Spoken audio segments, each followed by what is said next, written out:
Myanmar's military government says it has blocked Facebook across the country to protect stability. Sporadic protests have broken out since the coup, many of them organised online. Live to Leong Wai Kit in just a moment, but first, a look at what's happened on the streets today. A day after protests erupted in Yangon, the civil disobedience movement has spread to Myanmar's second biggest city of Mandalay. Many of these protests are coordinated via social media, and the military government is taking action. It's ordered internet service providers to temporarily block access to Facebook to maintain stability. The social media platform is especially popular in Myanmar. It's used by half of the population. Reports say WhatsApp and Instagram, both owned by Facebook, are also affected.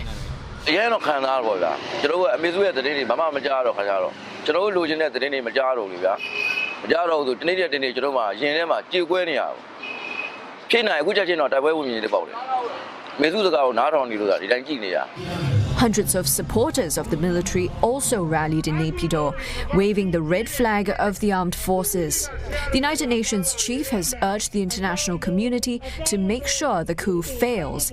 Antonio Guterres says he hopes the UN Security Council will unite on the matter.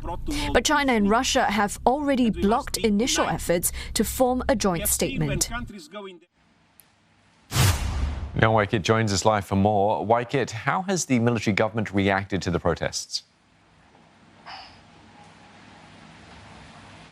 Well, Steve, we know that the government today banned Facebook. It also made some arrests at protests. But away from these activities, it also appears that the military government has had a long day behind closed-door meetings. The army chief met ministers today where he told them that he's not going to change policies in foreign affairs, economy, and the country's political roadmap. He also met businessmen, and these are businessmen who also represent some of the key sectors in Myanmar. So you have your construction, manufacturing, and agriculture representatives in the meeting. What's key here is that the army chief told the businessmen that he's not going to suspend any ongoing projects, including those with international partners.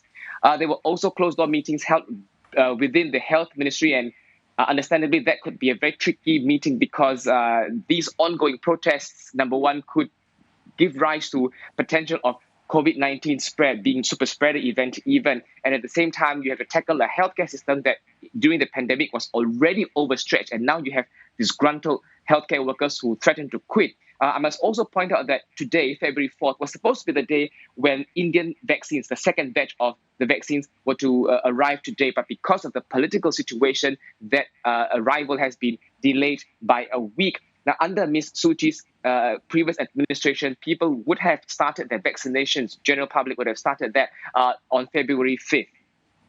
Wai Kit, the ousted administration had promised to kickstart a peace process with ethnic armed groups this year. What's the status of that plan?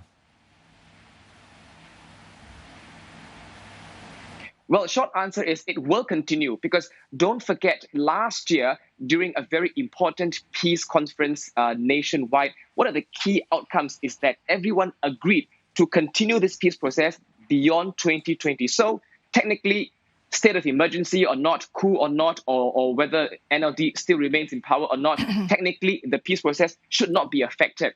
And the topic of peace process right now is very, very important because, number one, the military government has said that this is one of the tasks that it will do before it carries out a general election when its 1-year term is up.